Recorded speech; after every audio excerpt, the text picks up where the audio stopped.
Olá, IPCA. Hoje é quinta-feira, dia 19 de julho de 2012. Estamos no dia 158 de nossa Maratona Bíblica. Hoje, a nossa leitura será no capítulo 5 da carta aos Efésios.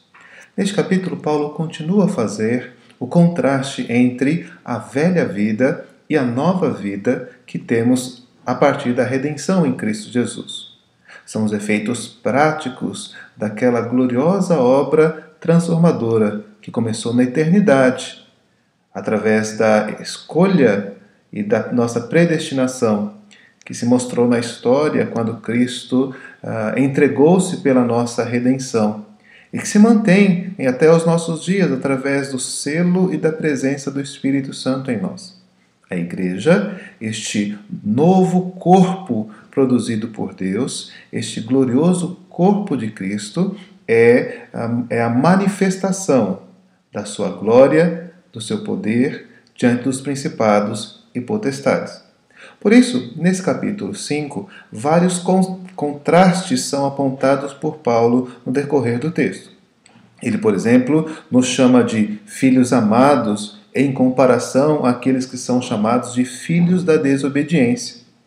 Nos incentiva a deixar de lado o linguajar inconveniente, as vãs chocarrices, a conversação torpe, as palavras vãs, e busca recomendar a nós um palavreado de ações de graça com cânticos, salmos e hinos de louvor. Ele diz que antes éramos trevas, mas agora somos luz no Senhor. Recomenda que não andemos mais como nécios, mas como sábios, remindo o tempo. Diz também que não podemos nos tornar insensatos, mas devemos buscar compreender qual é a vontade do Senhor. E a mais conhecida das comparações deste capítulo, não devemos nos embriagar com vinho, mas devemos ser enchidos pelo Espírito com o Espírito Santo. Estes contrastes mostram aquilo que éramos e aquilo que somos. Mostra também aquilo que não devemos mais ser no nosso dia a dia. Por isso, Paulo, durante este capítulo, vai mostrar diversas situações práticas em que mostramos essa diferença, imitando a Deus, andando como Deus requer de nós. Ele, então, nos recomenda a andar em amor. Já falamos bastante sobre isso no capítulo anterior, quando Paulo falava a respeito da unidade da igreja.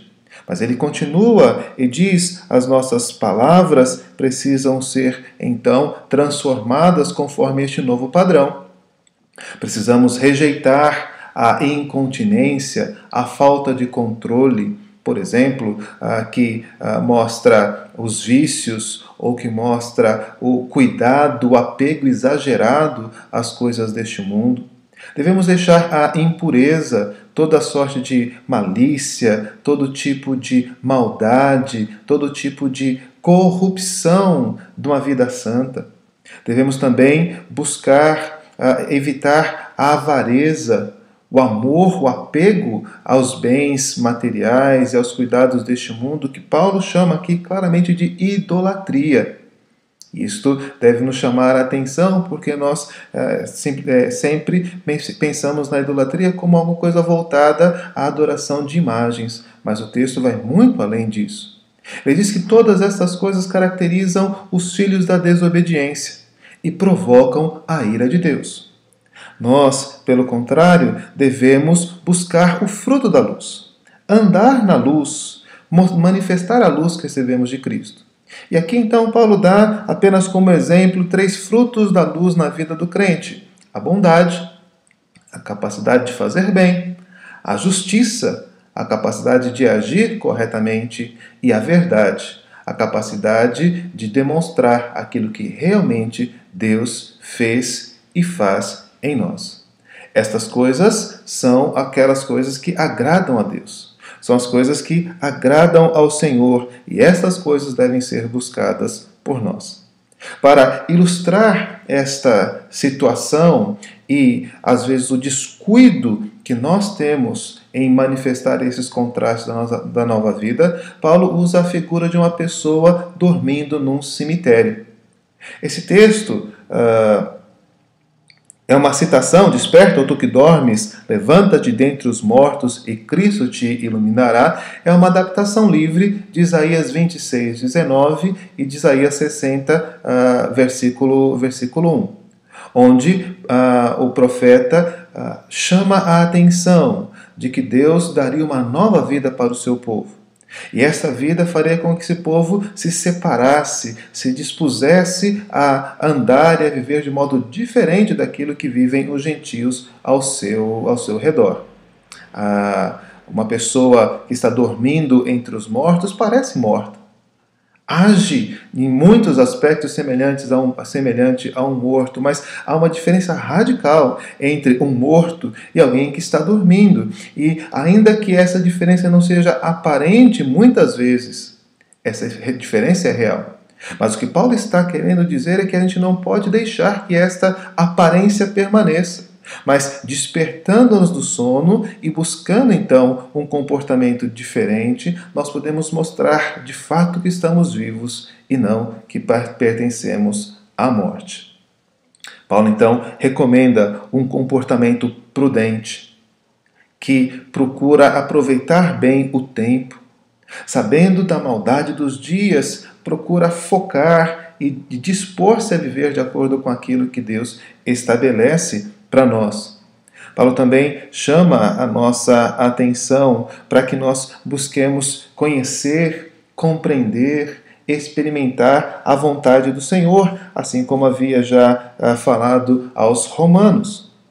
E diz que nós precisamos então buscar cada vez mais a plenitude e a demonstração da presença desse Espírito Santo em nós, que já foi nos dado pela obra da redenção, mas que agora precisa tomar conta de todas as áreas e de todas as situações da nossa vida. Esta presença do Espírito Santo é caracterizada pelas diversas expressões de louvor, falando entre vós com salmos, entoando e louvando de coração ao Senhor, com hinos e cânticos espirituais, dando sempre graças por tudo a nosso Deus e Pai, em nome de nosso Senhor Jesus Cristo. Também essa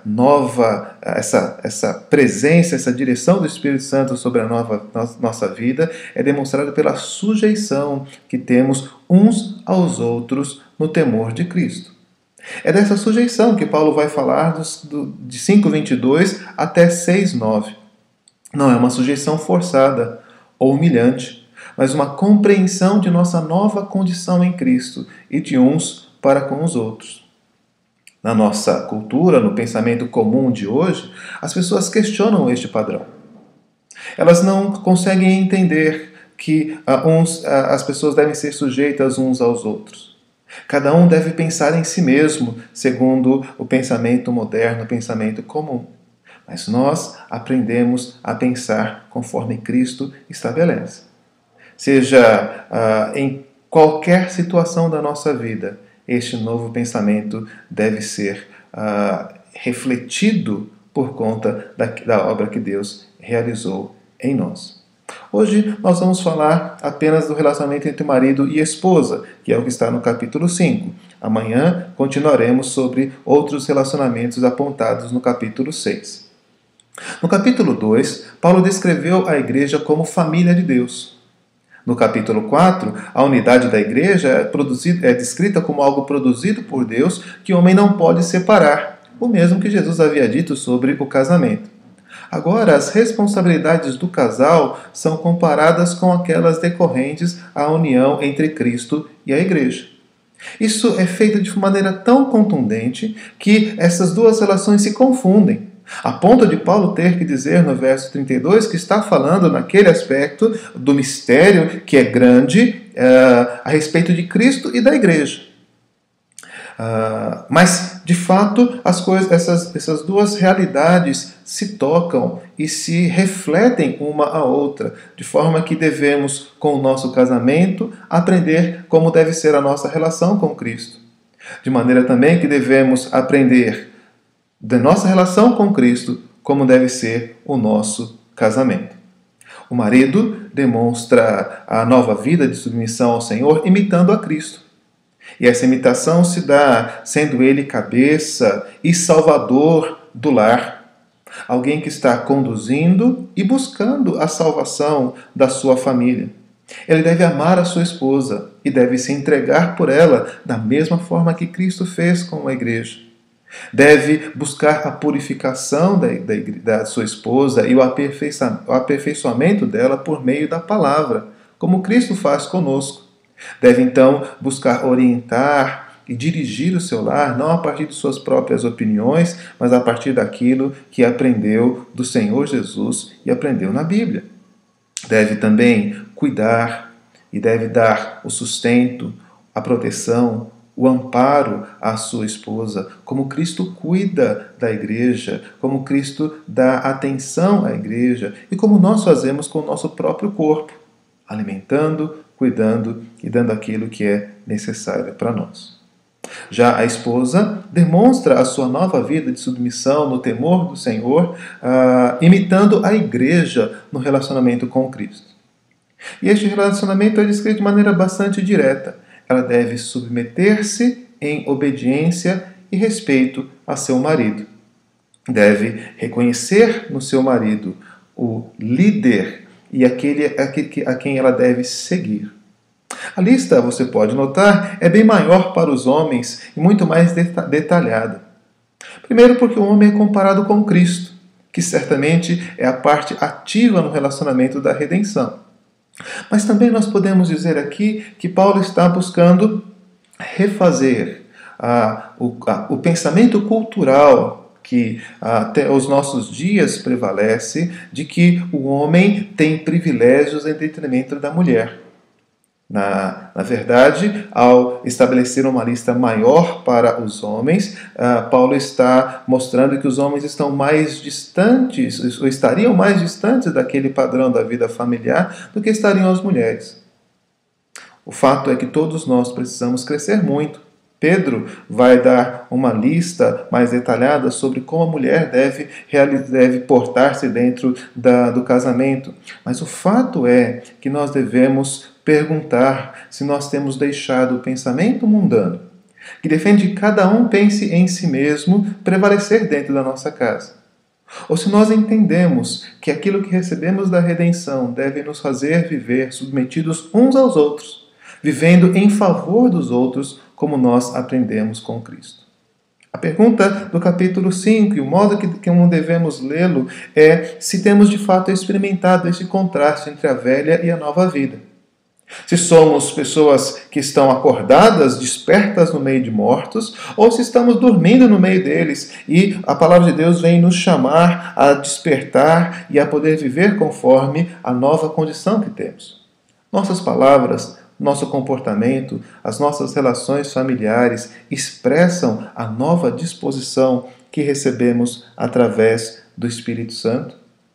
Essas mudanças, estas alterações, essas transformações práticas foram produzidas em nós pelo Espírito Santo. O que devemos buscar é viver de acordo com elas.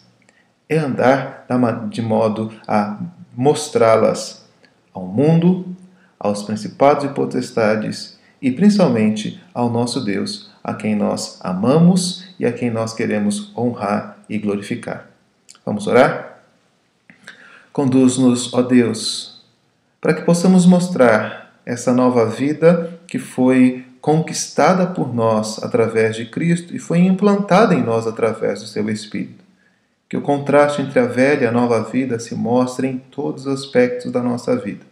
Naquilo que falamos, em nossas conversações, naquilo que transmitimos uns aos outros, em nosso comportamento, naquilo que aprovamos e daquilo de que participamos. E especialmente, ó Deus, dentro da nossa casa, no relacionamento das nossas famílias. Ó Pai, em especial, queremos pedir, ó Deus, pelos casais de nossa igreja, para que o Senhor, ó Deus, conceda a eles esta disposição de submissão no temor de Cristo. Para que, ó Deus, maridos possam se parecer com Cristo. Para que esposas possam se parecer com a igreja.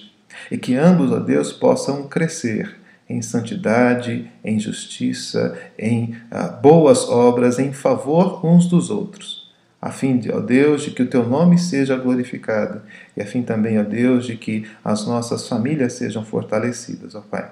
Concede-nos a graça de viver cheios do Espírito Santo. É o que pedimos em nome de Jesus. Amém. Uma boa leitura para todos.